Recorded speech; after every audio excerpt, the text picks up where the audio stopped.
If I have seen further than others, it is by standing upon the shoulders of giants.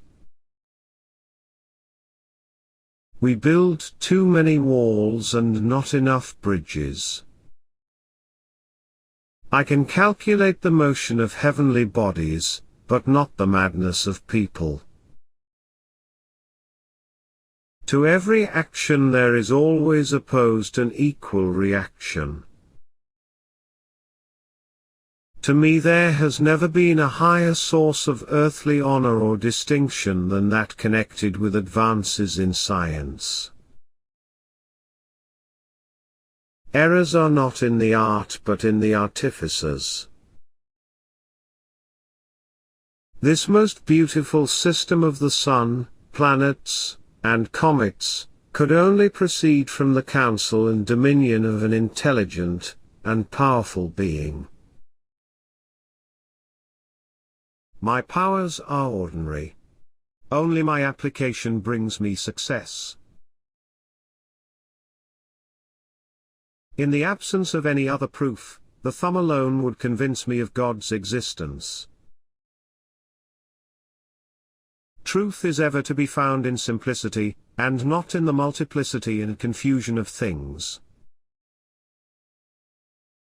Tact is the art of making a point without making an enemy. Atheism is so senseless. When I look at the solar system, I see the Earth at the right distance from the Sun to receive the proper amounts of heat and light.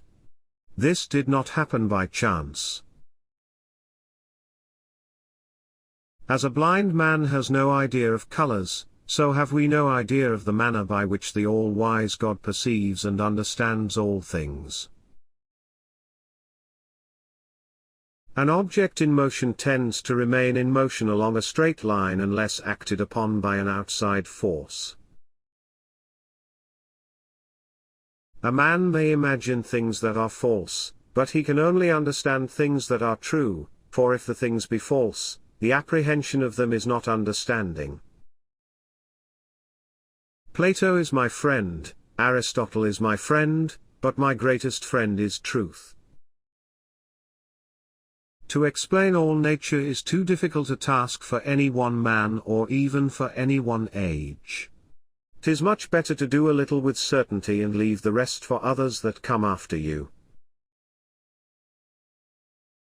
If I have done the public any service, it is due to my patient thought. Opposite to godliness is atheism in profession, and idolatry in practice. Atheism is so senseless and odious to mankind, that it never had many professors. We are to admit no more causes of natural things than such as are both true and sufficient to explain their appearances. Are not rays of light very small bodies emitted from shining substances? God is the same God, always and everywhere. He is omnipresent not virtually only, but also substantially, for virtue cannot subsist without substance. The proper method for inquiring after the properties of things is to deduce them from experiments. It is the weight, not numbers of experiments that is to be regarded. I do not love to be printed on every occasion, much less to be dunned and teased by foreigners about mathematical things or to be thought by our own people to be trifling away my time about them when I should be about the King's business. There are more sure marks of authenticity in the Bible than in any profane history. All variety of created objects which represent order and life in the universe could happen only by the willful reasoning of its original creator, whom I call the Lord God. I have explained the phenomena of the heavens and of our sea by the force of gravity, but I have not yet assigned a cause to gravity. God in the beginning formed matter in solid, massy, hard, impenetrable, movable particles, of such sizes and figures, and with such other properties, and in such proportion to space, as most conduce to the end for which he formed them. We account the scriptures of God to be the most sublime philosophy. The moon gravitates towards the earth and by the force of gravity is continually drawn off from a rectilinear motion and retained in its orbit. Nothing can be divided into more parts than it can possibly be constituted of. But matter, i.e. finite, cannot be constituted of infinite parts.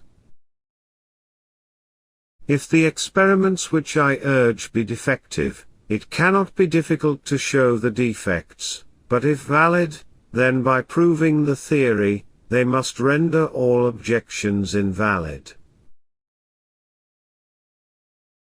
It is reasonable that forces directed toward bodies depend on the nature and the quantity of matter of such bodies, as happens in the case of magnetic bodies.